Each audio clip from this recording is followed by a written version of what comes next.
বাংলাদেশে শেখ হাসিনার কর্তৃত্ববাদী শাসনের সময় বলপূর্বক গুমসহ মানবতা বিরোধী অপরাধে জড়িত থাকার জন্য সমালোচিত হয়ে ওঠে director general of forces intelligence বা ডিজিএফআই।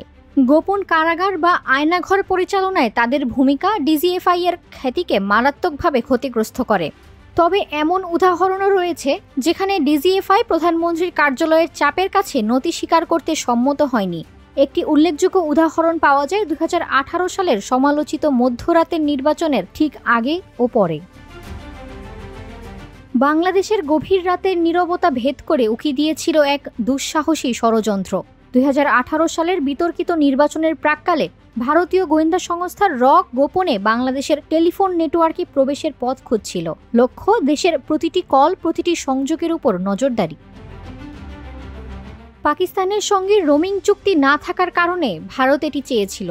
পাকিস্তানের সঙ্গে সম্পর্কিত ভয়েস কল ডেটা সংগ্রহের জন্য বাংলাদেশের SS7 নেটওয়ার্ক ব্যবহার করতে চেয়েছিলেন ভারতের গোয়েন্দারা। উচ্চ পর্যায়ের সূত্র থেকে জানা যায় SS7 লিঙ্কের মাধ্যমে ভারত প্রেরক ও প্রাপকের ফোন নম্বর, সময়, তাদের অবস্থান, কলের সময়কাল এবং অন্যান্য মেটাডেটার মতো বিবরণ সংগ্রহ করতে পারত। ইন্ডিয়ান এক্সটার্নাল ইন্টেলিজেন্স সার্ভিস বাংলাদেশে একটি সাবমেরিন কেবল ইন্টারসেপশন সিস্টেম স্থাপনেরও প্রস্তাব করেছিল। শেখ হাসিনার প্রশাসনের উচ্চ পর্যায়ে যখন একের পর এক স্বীকৃতি আসছিল, তখনই বাধা হয়ে দাঁড়ালো ডিজিএফআই। তাদের স্পষ্ট জবাব, এটি জাতীয় নিরাপত্তার সঙ্গে আপোষ। বাংলাদেশ কখনোই এটি অনুমোদন করবে না।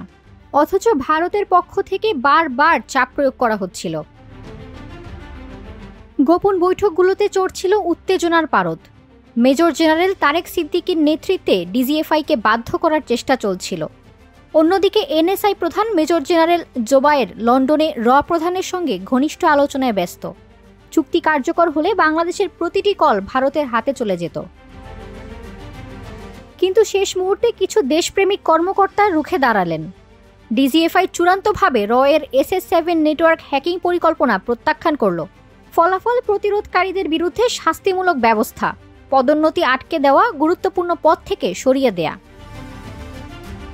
এই ঘটনা বাংলাদেশের গোয়েন্দা ইতিহাসে এক লোমহর্ষক অধ্যায় হয়ে রয়ে গেল, যেখানে স্বার্থপর রাজনীতি ও আন্তর্জাতিক ষড়যন্ত্রের বিপরীতে কিছু দেশপ্রেমিক সাহসের সঙ্গে লড়েছিলেন অদৃশ্য এক শত্রুর বিপক্ষে। Desk report, metro TV.